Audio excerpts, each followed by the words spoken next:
Beliau Nabi Khidr alaihi salam mendatangiku, lalu beliau berkata, "Wahai Ahmad, tidaklah Allah ciptakan segala yang berada di atas dunia ini, melainkan agar manusia menggunakan akalnya dan memahami tujuan Allah menciptakan makhluk-makhluknya, dan tidaklah perintah Allah kepada hambanya, kecuali terdapat kebaikan dan hikmah terbaik di dalamnya, sebagai ujian dan jalan menuju cahaya dan syurganya. Dan segala larangan Allah adalah tanda cinta Allah kepada hamba-hambanya, agar tenteram dan damai di dalam menjalani kehidupan di atas dunia. Tidaklah Allah bentangkan kisah hidup kepada hamba-hambanya, melainkan kisah menuju hidup abadi dalam syurga. Hanya hamba Allah yang membaca ayat-ayat Allah yang tersurat maupun yang tersirat yang akan mencapai kebahagiaan dunia dan akhirat. Tidaklah seorang hamba menjadi tersesat dan sunyi jika ia memahami hakikat hamba dan Rabb-Nya. Wahai Ahmad, sungguh pada perintah Allah kali ini, janganlah dirimu abaikan dan keraslah kepada para pengikutmu dan istri-istrimu. Bukankah mereka telah menyaksikan kemahabesaran Allah di dalam setiap khabar dan perbuatan yang dirimu lakukan? Apakah mereka hanya takjub lalu merasa telah sempurna perjalanan Safinatus Syari'un?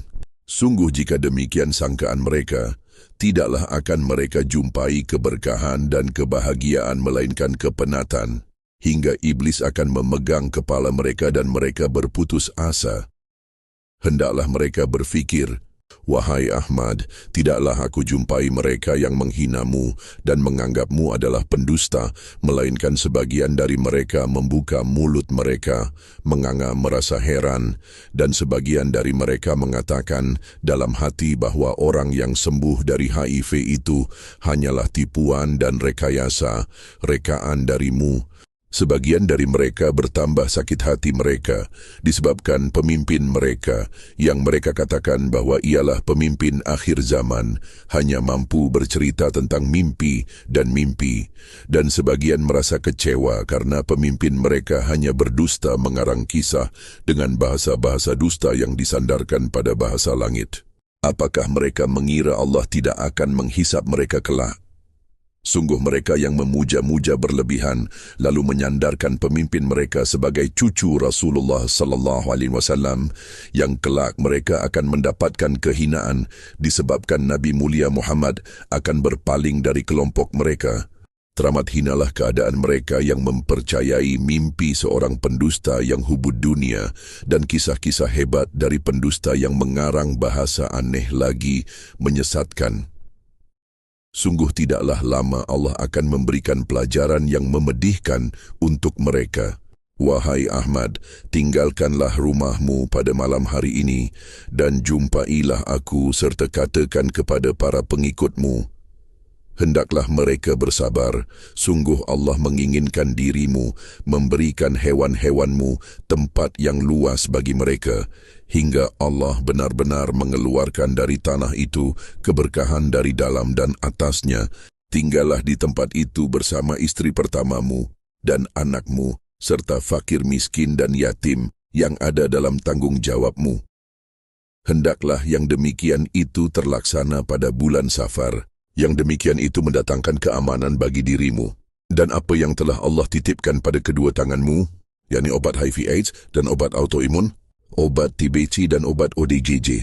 Dan katakanlah kepada para pengikutmu, hendaklah mereka berjuang lebih keras lagi bersamamu.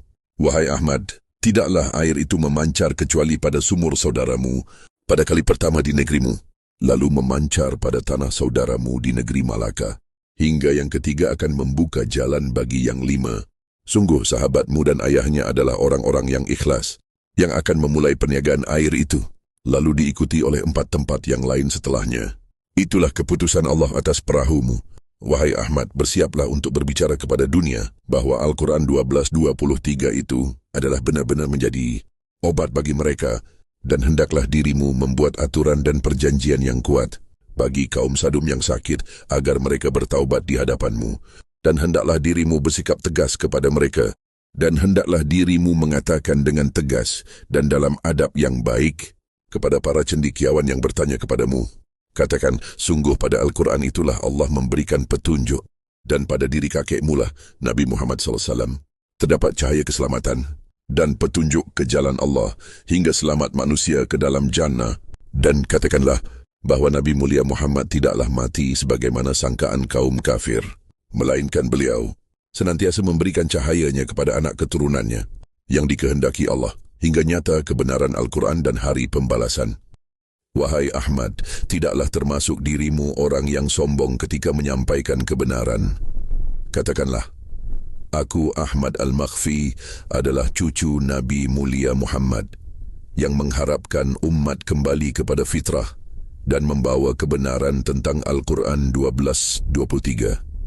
Apakah mereka tidak memperhatikan, wahai Ahmad?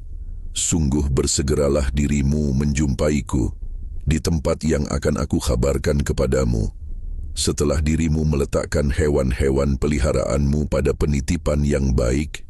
Sungguh tidaklah ada pejuang terbaik, kecuali yang Allah sembuhkan dari penyakitnya, dan orang-orang yang sama sepertinya. Lalu mereka menjadi pembela terbaikmu. Sungguh 5 petir yang menggelegar di sekitar rumahmu menjadi petanda agar dirimu bersegera menjumpaiku. Dan menggunakan kembali tongkatmu, Ahmad Fahmi bin Abdullah Alwi Syams